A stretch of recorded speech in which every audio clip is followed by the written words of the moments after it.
بسم اللہ الرحمن الرحیم، السلام علیکم۔ میں اسد اللہ خان ہوں۔ آج مالک صاحب نے ایک خبر بریک کی، اپنے پروگرام میں بھی دی، نیوز میں بھی انہوں نے بات کرتے ہوئے دی۔ انہوں نے کہا کہ میری کچھ لوگوں سے بات ہوئی ہے اور وہ لوگ جو ہیں یہ بتا رہے ہیں کہ ایک اور پلان بنایا جا رہا ہے الیکشنز کو تاخیر کا شکار کرنے کے لیے، ڈیلے کرنے کے لیے۔ اور وہ پلان یہ ہے کہ چیف الیکشن کمشنر جو ہیں ان سے استعفیٰ لے لیا جائے اور الیکشن کمیشن کے جو ممبرز ہیں ان سے بھی استعفیٰ لے لیا جائے۔ یوں الیکشن کمیشن ٹوٹ جائے گا، اور جب الیکشن کمیشن ٹوٹ جائے گا تو الیکشن کوئی کرانے والا ہوگا نہیں، اور جتنی دیر میں نیا الیکشن کمیشن بنے گا، نیا چیف الیکشن کمشنر ڈھونڈا جائے گا، نئے ممبرز آئیں گے، تب تک جو ہے وہ یہ جو 90 دن والا پروسیس ہے یہ گزر چکا ہوگا۔ اور جب 90 دن گزر جائیں گے تو پھر چاہے 4 مہینے گزر جائیں، 6 مہینے گزر جائیں، تو اس سے کیا فرق پڑتا ہے؟ تو الیکشن کو تاخیر کا شکار کرنے کے لیے، ڈیلے کرنے کے لیے یہ ایک اور راستہ سوچا جا رہا ہے، ایک اور پلان بنایا جا رہا ہے، یہ مالک صاحب نے خبر دی ہے۔ اچھا، اب یہ کیسا پلان ہے کہ جس میں عدالتوں کو بھی بے بس کیا جا سکتا ہے؟ یعنی اگر فرض کیجئے کہ عدالت جو ہے وہ یہ فیصلہ دیتی ہے کہ نہیں جی الیکشن کمیشن 90 دن میں الیکشن کرائے، اگر لاہور ہائی کورٹ کے بعد سپریم کورٹ بھی یہی فیصلہ دے دیتی ہے کہ نہیں جی 90 دن میں آپ الیکشن کرائیں، تو ایسی صورت میں پھر یہ والا آپشن استعمال کیا جا سکتا ہے۔ اب یہ والا حصہ جو ہے یہ مالک صاحب کی خبر کا حصہ نہیں ہے، اب یہ میں اپنا انالیسس کر رہا ہوں کہ یہ اس وقت کے لیے پلان بنا کے رکھا ہوگا کہ جب چاروں شانے چت ہو جائیں گے، جب کوئی راستہ نہیں بچے گا، سارے راستے بند ہو جائیں گے، تو پھر یہ والا کارڈ استعمال کیا جا سکتا ہے کہ چلیے بس ٹھیک ہے، پھر چیف الیکشن کمشنر مستعفی ہو جائیں اور باقی لوگ مستعفی ہو جائیں، اور اس کے بعد جو ہے وہ کوئی الیکشن کمیشن جو ہے وہ کمیشن ہی ٹوٹ جائے۔ جب کمیشن ٹوٹ جائے گا تو الیکشن ہی نہیں ہوں گے، اور پھر جو ہے عدالت بھی کچھ نہیں کر سکے گی، کہا جائے گا کہ جناب دیکھیے الیکشن کمیشن ایگزسٹ ہی نہیں کرتا تو الیکشن کون کرائے گا، اور عدالت بے بس ہو جائے گی۔ تو اس طرح کا بھی ایک پلان بنایا جا رہا ہے، لیکن یہ جتنے پلان بنائے جا رہے ہیں لگتا ایسا ہے کہ سب پاکستان کے خلاف بنائے جانے والے منصوبے ہیں، کیونکہ اس سے پاکستان کو فائدہ نہیں نقصان ہو رہا ہے۔ الیکشن، یہ بڑے بڑے لوگ جو سنجیدہ لوگ ہیں، جو پی ڈی ایم کے حامی بھی مانے جاتے ہیں، وہ بھی پرائیویٹ میٹنگز میں بیٹھتے ہیں، سیٹنگز میں بیٹھتے ہیں،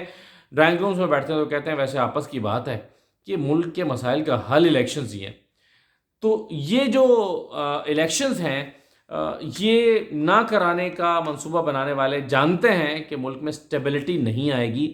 لیکن اس کے باوجود وہ اپنی ضد پہ اڑے ہوئے ہیں۔ تو ایک تو یہ وہ پلان ہے جو مالک صاحب نے اپنے پروگرام میں ڈسکس کیا۔ دوسرا، آج عمران خان صاحب کی جو پیشی ہوئی ہے،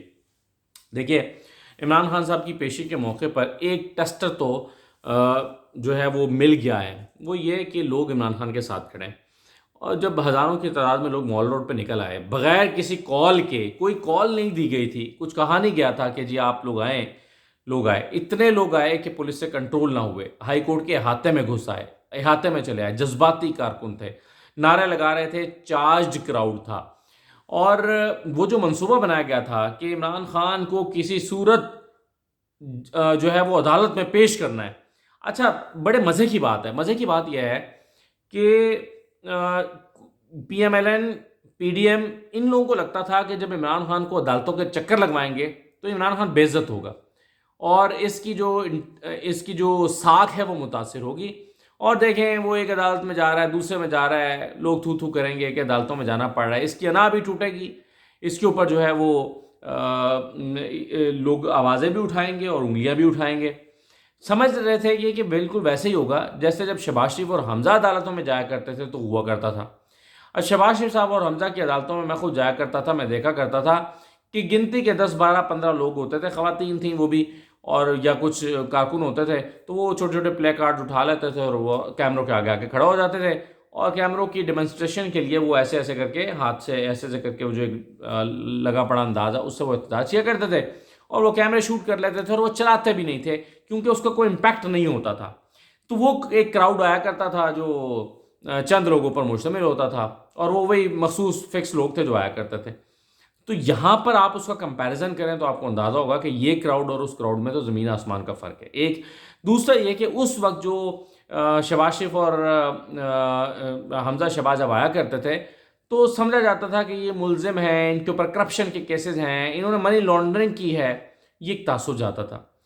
اور یہی ان کو لگتا تھا کہ جب عمران خان کو بھی پیشیاں کرائیں گے، عدالتوں کے چکر لگوائیں گے تو یہ نیوٹرلائز ہوگا۔ لیکن ہوا کیا، عمران خان کے ایسا لگتا ہے کہ قدم اضافہ ہوا عدالت میں آنے سے، اس کے بارے میں اس کا جو سیاسی طور پر وہ اور متحرک ہوئے کارکن، عمران خان کو اس کا فائدہ ہوا، اور یہ تاثر کہیں نہیں نکلا کہ عمران خان کو مجرم کے طور پر پیش ہو رہے ہیں۔ عمران خان کے مجرم کے طور پر پیش ہونے کا جو تاثر ہے وہ ختم ہو گیا۔ عمران خان کو آپ روز بھی چکر لگوائیں گے تو اس کے لیے ہمدردی پیدا ہوگی۔ عمران خان کی جو ہے وہ اس کے خلاف کوئی ایسا منظر تخلیق نہیں ہوا جو عمران خان کے خلاف جاتا ہو آج۔ دوسرا یہ ہے کہ